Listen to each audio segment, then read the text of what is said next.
In this video, we're going to introduce logarithmic functions and their graphs.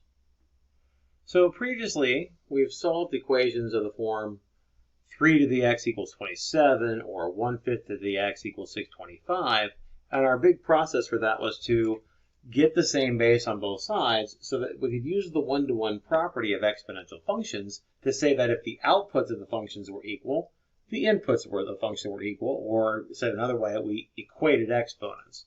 So here we had 3 to the x would equal 3 cubed, gives us that x had to be 3, or 5 to the negative x equals 5 to the 4th, would make negative x equal to 4, or x equals negative 4.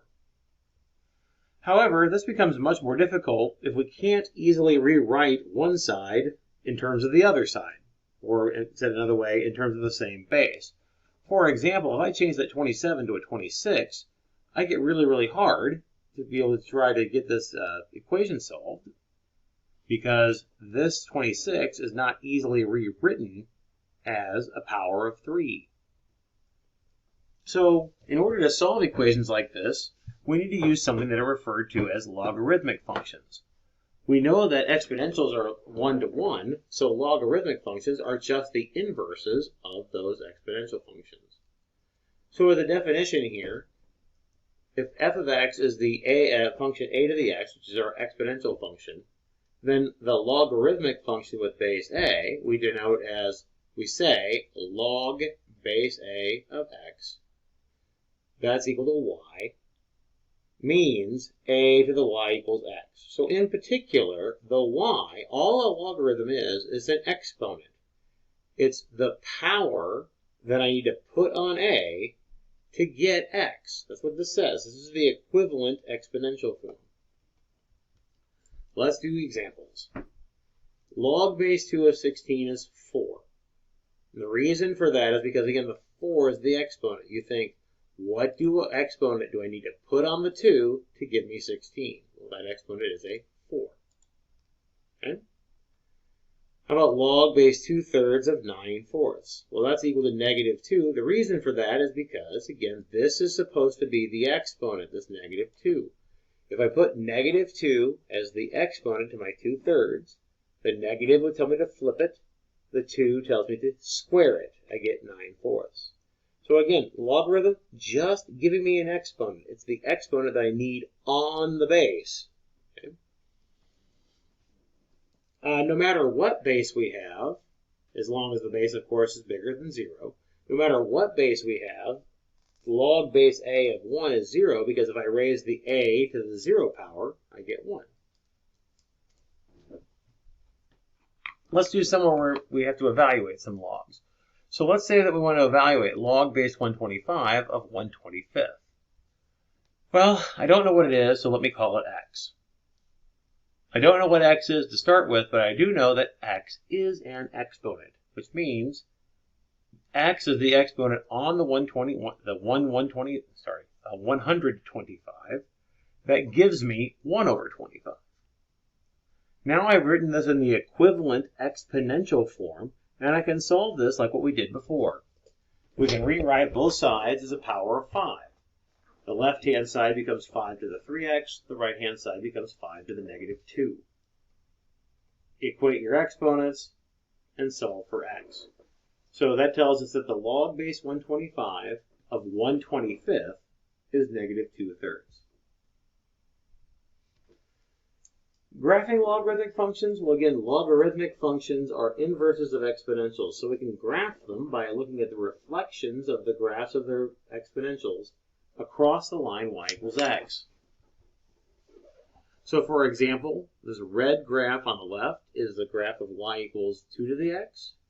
We flip along the line y equals x, we get the log base 2 of x. So again, I've got the helping y equals x line in here to show the reflection across it. So this point here gets reflected to this point here. That's the idea. Notice that horizontal asymptotes here become vertical asymptotes.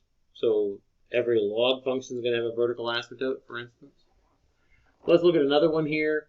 Here is y equals 1/3 to the x, the red graph. Again, we reflect it across the line y equals x. We get the blue graph, which is the log base to 1/3 of x. So what are some properties?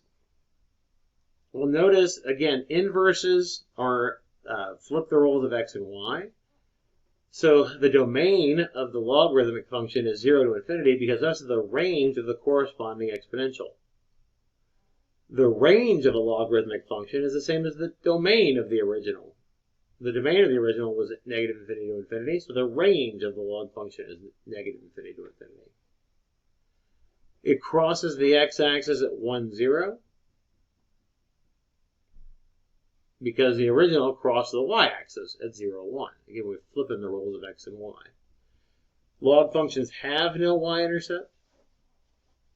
As I mentioned a minute ago, they have a vertical asymptote of x equal to 0, the x-axis. They're certainly 1 to 1 because they are inverse functions. The original function was 1 to 1, so the inverse is also 1 to 1. And the last thing we notice about the increasing and decreasing matches what was true about exponential functions. Log functions are increasing if the base is greater than 1 and decreasing if the base is between 0 and